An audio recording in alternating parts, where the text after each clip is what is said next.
সবাইকে স্বাগত সম্পাস কিচেনে। আজকে আমি বানাচ্ছি ফুলকপি দই পার্শে। ফুলকপি দই পার্শে আমার বানাতে লাগছে পার্শে মাছ, ফোড়নের জন্য কালো জিরে, জিরে, কাঁচা লঙ্কা, আর ফুলকপিও আমি ভেজে রেখেছি, আলু ভেজে রেখেছি। ভাজার জন্য মাছ ভাজার জন্য সর্ষের তেল, জিরের গুঁড়ো, টমেটো কুচি, ধনে পাতা, নুন, এটা কাঁচা হলুদ বাটা, ফ্যাটানো টক দই, আর আদা আর কাঁচা লঙ্কা বেটে রেখেছি, আর শুকনো লঙ্কা। এই দিয়ে আমি বানাবো ফুলকপি দই পার্শে।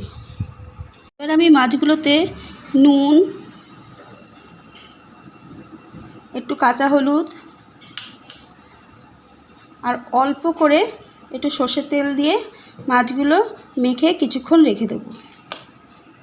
এখানে তেল গরম হয়ে গেছে, এবার আমি মাছগুলো একটা একটা করে ভেজে নেব।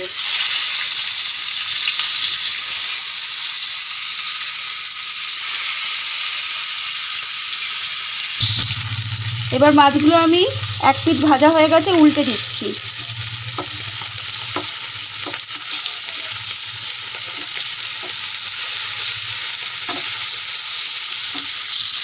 মাছগুলো ভাজা হয়ে গেছে, এবার আমি তুলে দিলাম।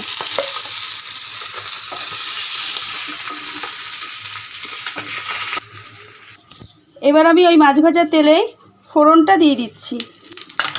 ফোড়নটা একটু ভাজা ভাজা হোক। ফোড়নটা ভাজা হয়ে গেছে, এবার আমি টমেটো কুচিটা দিলাম। এবার এতে কাঁচা হলুদ বাটা,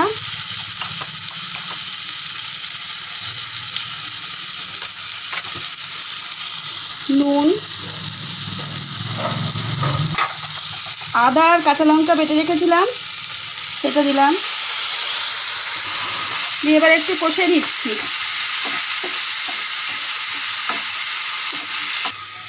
এটা প্রায় কষানো হয়ে গেছে, এবার আমি এতে জিরের গুঁড়ো,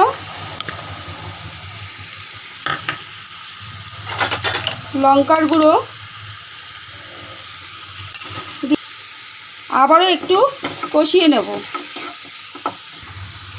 এটা প্রায় কষানো হয়ে গেছে, এবার আমি এর মধ্যে ভাজা ফুলকপিগুলো দিলাম আর ভাজা আলু দিলাম, দিয়ে এটাও কিছুক্ষণ কষাবো।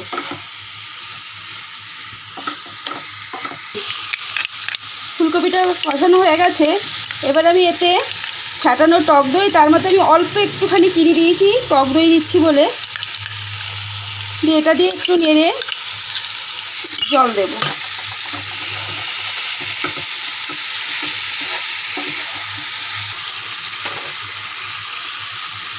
এবার আমি এর মধ্যে জল দিয়ে দিলাম। এটা কিছুক্ষণ ফুটুক,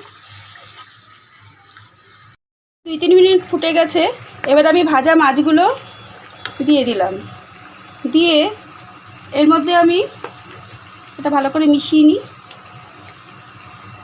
এর মধ্যে আমি কিছুটা ধনেপাতা ছড়িয়ে দিলাম, দিয়ে এটা ঢেকে কিছুক্ষণ আবার হোক। এবার ঢাকা খুলে দেখছি,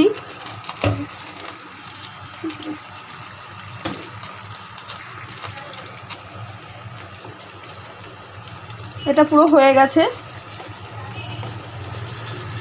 তৈরি হয়ে গেল দই পার্শে ফুলকপির ঝোল।